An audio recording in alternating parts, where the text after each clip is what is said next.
World tours by two of music's biggest stars have helped boost the economy this summer. Beyonce's Renaissance World Tour and Taylor Swift's Eras Tour have each generated billions of dollars, and the economic boost may not be over yet. Both artists have announced that they will also be releasing feature films highlighting the blockbuster tours. Taylor Swift, the Eras Tour, will hit AMC theaters on October 13th, and Beyonce's film will premiere at AMC theaters on December 1st.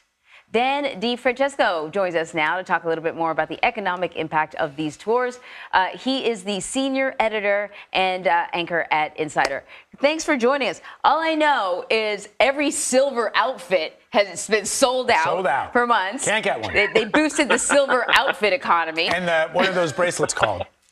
The friendship bracelet. That too? That's the Taylor Swift thing. Oh my gosh. So Beyonce's Renaissance World Tour, it closed yesterday, and the New York Times is estimating it raked in about $4.5 billion, a billion-dollar boost to the American economy, I should say. What kind of lasting economic impact does that have on the cities that held the tour dates?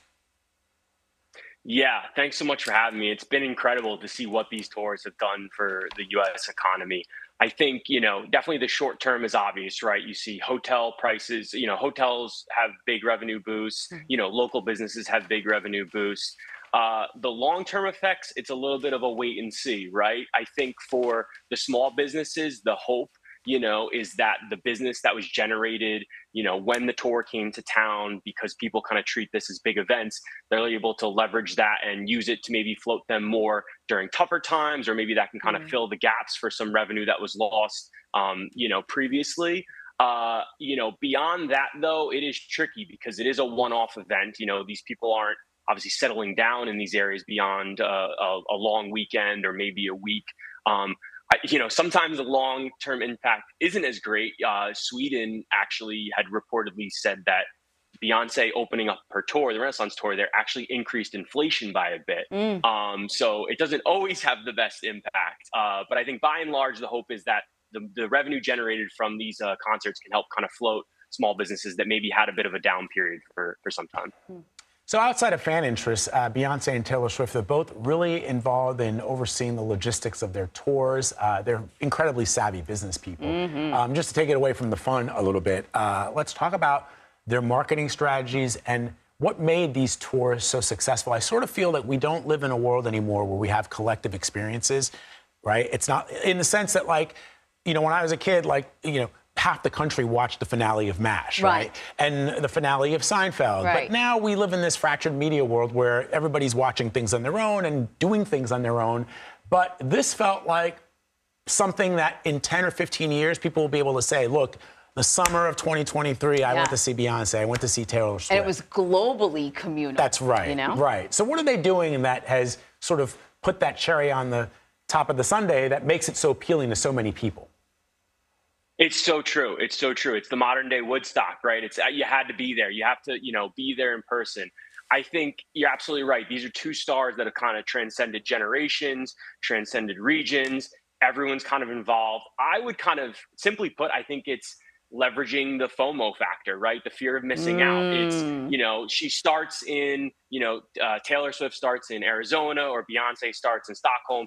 A bunch of videos go up, posts go up, and then it's, oh, I want to wear that jacket, or I want to, what cowboy outfit am I going to wear? What am I going to do? Or how am I going to have my own experience with this? And it gets to the point where fans that can't even get into the stadium are tailgating outside just to listen to the music. So I think that was a big thing where it started off with the first people initially were very excited about it, posting on social media. And then it was kind of cyclical where the next group has to, one up them, and the next city has to one up them, and it's having your outfit for the concert. And so I think it's really leveraging social media and leveraging the fan base to kind of continue to one up itself, which they obviously did to a crazy degree. I think that's actually a really great point, because a friend of mine texted me and was like, do you want to go see Beyonce in some city that we would never go to? And I was like, we never had this conversation at the beginning of the tour. Why are we having it now? And she literally said, I feel like I'm missing out on something, right? Yeah, you want to be able to say you were there. Yeah.